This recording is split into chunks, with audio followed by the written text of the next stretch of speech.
This is Teacher Zen. Today, we are going to learn 5 English expressions under 3 minutes. The first expression is, I'm so happy to meet you.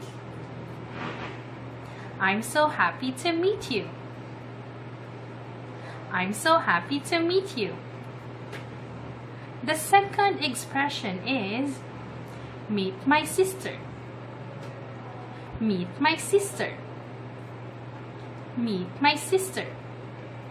The third expression is, it's nice to meet you. It's nice to meet you.